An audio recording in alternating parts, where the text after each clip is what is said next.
अस्सलाम वालेकुम dear students. आज का जो हमारा टॉपिक है that is care of the hospital,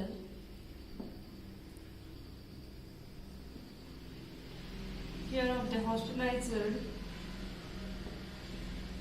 dialysis patient.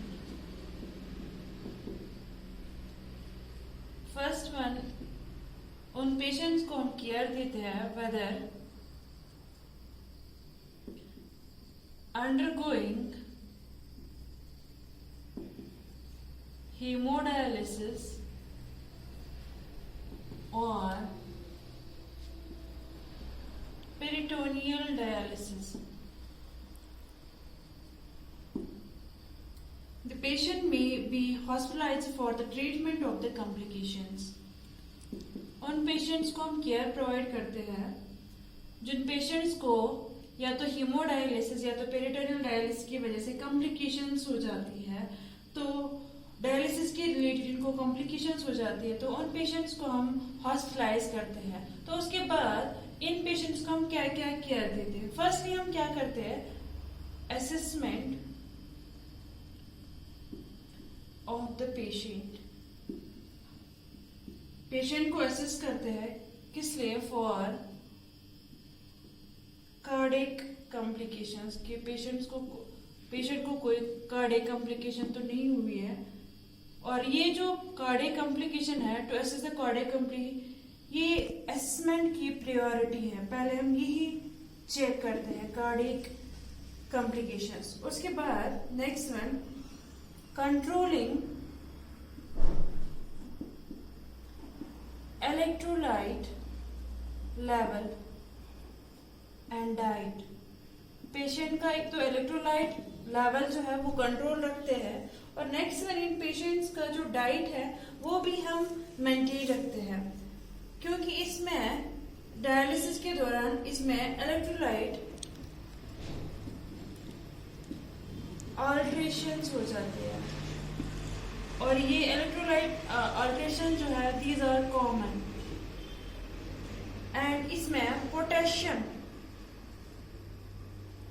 changes can be life threatening। तो उसके लिए हमें इम्पोर्टेंट है इलेक्ट्रोलाइट बैलेंस मेंटेन रखना। इनमें हम क्या करते हैं, पेशेंट्स को इनमें हम ऑल IV सॉल्यूशंस देते हैं to maintain the electrolyte balance and medications. इसमें मेडिकेशंस भी प्रोवाइड करते हैं, medications to be administered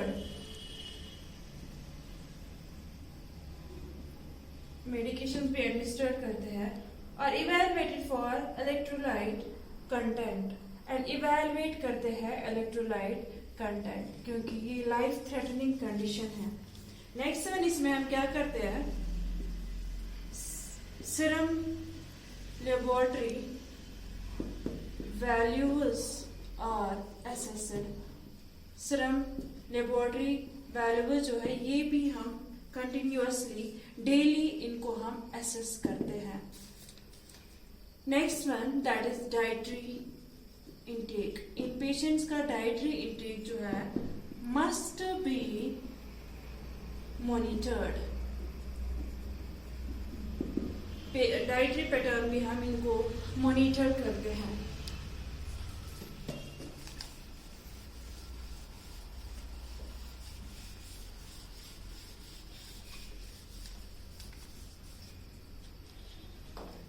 next one जो है that is managing discomfort and pain. Dialysis की वजह से पेशेंट जो है वो डिस्कम्फर्ट होता है एंड पेशेंट्स को पेन भी होती है। और इसकी कॉम्प्लिकेशन क्या है, कॉम्प्लिकेशन सच एज पेशेंट को पिरोराइट्स होता है तो एंड पिरोराइट्स एंड पेन, उनको मैनेज डिस्कम्फर्ट और पेन को मैनेजमेंट करने के लिए पहले हम देखते हैं कि कॉम्प्लिकेशन है क्या, दैट इसमें पिरोराइट्स हो जाता है और पेशेंट को पेन होता है एंड ये दोनों जो है मस्ट बी मैनेजेबल, इनको हमें मैनेज करना है। इसमें हम पेशेंट को एंटी हिस्टामाइन एजेंट्स प्रोवाइड करते हैं। क्या देते हैं इसमें? सच एज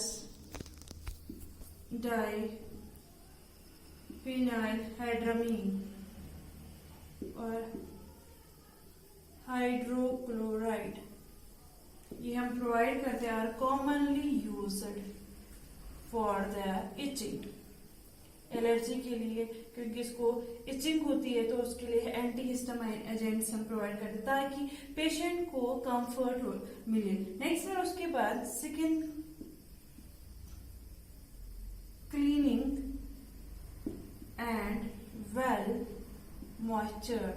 एक तो हम जहाँ पे कैथेटर वगैरह इंट्रोड्यूस किया होता है तो उसके लिए हम स्किन क्लीनिंग करते हैं, वेल मॉइस्चर्ड, वो जो स्किन है उसको हम मॉइस्चर रखते हैं, उसके लिए हम using bath oils, bath oils use की जाती है, सुपर फैटेड सोप यूज करते हैं, एंड क्रीम्स, लोशंस।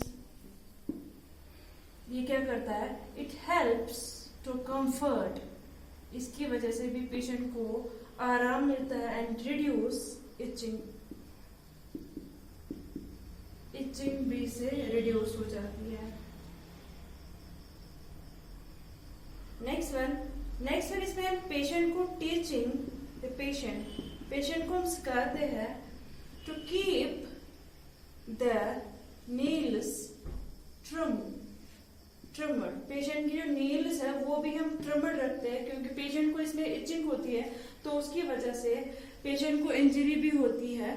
और नेक्स्ट वन, इसमें पेशेंट को ब्लड प्रेशर, हाइपरटेंशन हो जाता है तो उसके लिए हम मॉनिटर करते हैं ब्लड प्रेशर रेगुलरली।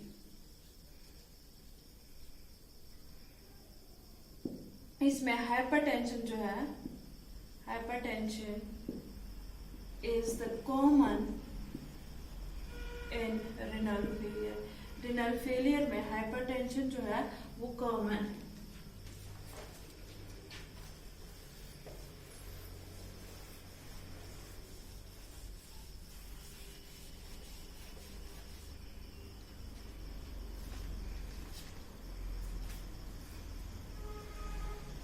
तो हाइपरटेंशन कॉमन है तो उसके लिए एंटी हाइपरटेंसिव थेरेपी प्रोवाइड करते हैं, and blood pressure is continuously monitored. ये हम यूजुअली उस आर्म पे करते हैं जहाँ पे फिस्टुला वगैरह क्रिएट नहीं होता है, उसी आर्म पे हम कंटिन्यूअसली इसमें मॉर्निंग में भी, मिड में भी, इवनिंग में भी हम इसमें ब्लड प्रेशर जो है वो मॉनिटर करते हैं। नेक्स्ट वन, इस पेशेंट को ज्यादा रिस्क होते हैं प्रिवेंशन ऑफ इन्फेक्शन, इस पेशेंट को हम बचाते हैं from the infection. Next one, last one, इसमें care of the catheter site, जहाँ पे कैथेटर इंट्रोड्यूस किया होता है उस साइट को हम केयर प्रोवाइड करते हैं। पहले एसेस करते हैं फॉर साइट, जो जहाँ जिस साइट पे कैथेटर इंट्रोड्यूस किया होता है उस साइट को हम एसेस करते हैं और उस साइट को हम क्लीन रखते हैं, क्लीन विद क्लीनाइजिंग एजेंट्स, क्लीनाइजिंग एजेंट से इसको हम क्लीन रखते हैं। और जो इसकी जो एग्जिट है, द एग्जिट साइड जो है उसको हम submerged or not submerged during shower, जब हम पेशेंट को शॉवर करते हैं या बाथ वगैरह करते हैं तो उस टाइम एग्जिट साइड जो है उसको हम सबमर्ज नहीं करते हैं। This all about the care of the hospitalised dialysis patient. Thank you students, have a nice day.